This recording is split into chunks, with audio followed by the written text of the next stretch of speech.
عبدالعزیز بن صہیب اور ثابت بنانی نے بیان کیا، ان سے حضرت انس بن مالک رضی اللہ عنہ نے بیان کیا کہ رسول اللہ صلی اللہ علیہ وسلم نے صبح کی نماز اندھیرے ہی میں پڑھا دی، پھر سوار ہوئے، پھر آپ خیبر پہنچ گئے اور وہاں کے یہودیوں کو آپ کے آنے کی اطلاع ہو گئی اور فرمایا، اللہ اکبر، خیبر پر بربادی آ گئی۔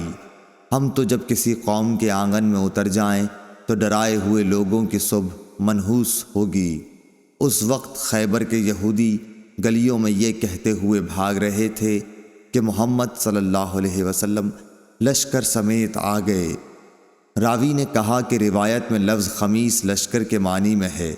آخر رسول اللہ صلی اللہ علیہ وسلم کو فتح ہوئی، لڑنے والے جوان قتل کر دیے گئے، عورتیں اور بچے قید ہوئے۔ اتفاق سے صفیہ واہیہ کلبی کے حصے میں آئیں، پھر رسول اللہ صلی اللہ علیہ وسلم کو ملی اور آپ نے ان سے نکاح کیا اور آزادی ان کا مہر قرار پایا۔ عبدالعزیز نے ثابت سے پوچھا، ابو محمد، کیا تم نے انس رضی اللہ عنہ سے دریافت کیا تھا کہ حضرت صفیہ کا مہر آپ نے مقرر کیا تھا؟ انہوں نے جواب دیا کہ خود انہی کو ان کے مہر میں دے دیا تھا۔